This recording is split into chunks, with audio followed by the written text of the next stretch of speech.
On. And I want you to relax. Mine is only going to go on and on. But I want to start by welcoming all of you here and let you in a little secret. When we started out to design and figure out who we wanted to have here, we had a huge list. And we are limited by the size of this room. So we cut away and we cut away and we cut away. Which is to say, if you are sitting here tonight, you are well loved by the family. So...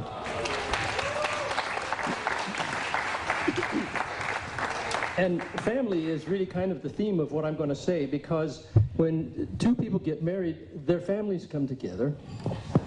And not only that, not everything, but a lot of who they are is who their family was. And their family's family before them back. And the Eastern tradition has a lovely worship of ancestors, and we don't go that far, but there's a piece of people way, way back there who are influencing who we are.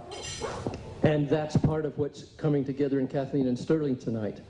A special thanks to Sterling's folks, and welcome, by the way, just from Gloria and I and Linda and Victor Wainscott. But the whole contingency that came from Missouri, I want you to know, years ago when the kids were little, we drove cross country.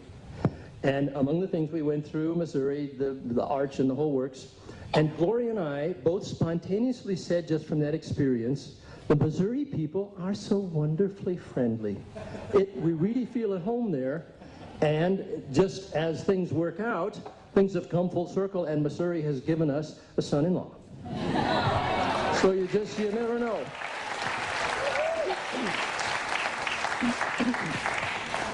Just to follow up on that family theme a minute, among those who aren't here with us are some of the grandmothers and grandfathers who've moved on into the dead Mike zone.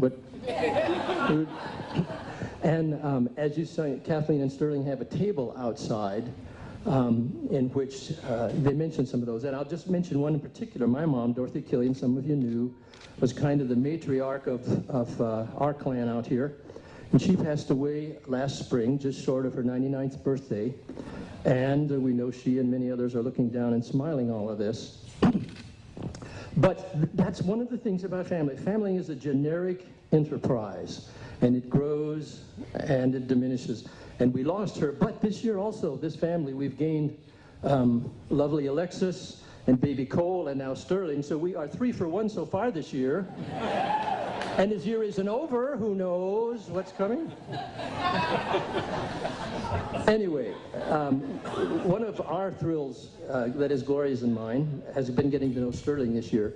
What a remarkable young man, what a rich and warm human being. In his formative years, grew up in the rural soil of Missouri, and he's got that steadfastness, that solidity, that integrity, that sense of responsibility that comes from that world. He approaches life with the meticulousness of the engineer that he is, and at the same time he has room for spontaneity. He is warm and engaging with people, and yet he also loves solitude and can keep his own counsel. An absolutely wonderful combination. And he is marrying the apple of our eye, of course, my sweetheart Kathleen. And yes, the awe is, this is the night for the awes. She, from her formative years, has been, as her brother, a unique and remarkable individual. She has a huge heart. In fact, she was considering veterinary medicine at one time because she loves animals, but she loves people as well. She's sensitive for those who do without, and those who are struggling.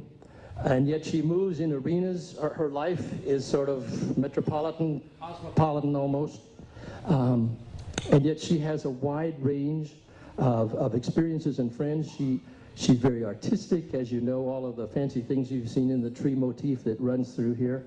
And her creativity, she's, because of who she is, partly her gender, I think, but she's marvelously organized, multitasking, and so on. And she is one who loves to plan ahead and make sure that things fall into place as they do. And so consequently, as these two come together, you notice there's something interesting, and that is that there are some differences there. And any of you who's been married knows, as psychologists tell us, that when we're seeking a soulmate, Part of what we're looking for is someone who's congruent with who we are, who shares a lot of the same things, but also what's going on, consciously or unconsciously, is we're looking for someone who shores us up, who is strong where we are weak. So there are those differences there. And it's very logical, because as a couple, you really present a fuller quiver to the world, do you not? You've got yourself braced up in a number of different arenas. But of course, because you're ipso facto marrying someone who's different than you are, now there's an interesting dynamic that follows, isn't there? Because those differences rise up to haunt you in the years to come. They can be great expressions of joy, and they can be great expressions of frustration and stress as well. The laughter tells you I'm hitting really close to the mark, doesn't it?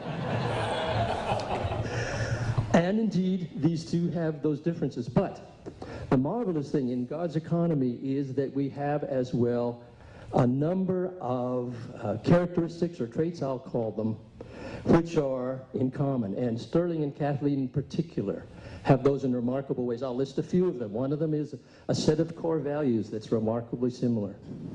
They both have an abiding faith in the providence of the Almighty.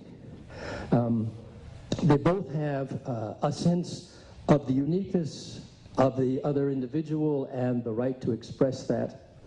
They have an ongoing practice of open and honest communication, and they have love. And I'm not just talking about the mushy romantic love, and that is glorious, and that is wonderful, and we all know that it's what makes this, the carnival and the pizzazz, and we also know that it buys you about 2 years of marriage. And after that, you better have deepened, so that as long with that, you also have the richer kind of love which says, you are a unique individual, you have your own vision, and you have the right to express that, and you are following the light that leads you, and I will support you in that. And conversely, I have the right to expect that of you. And then, most importantly of all, besides the me and the you, there's the us, there's the we, and that also is a growing entity. It grows or it withers. And I am committed to sacrificing to keeping that entity alive.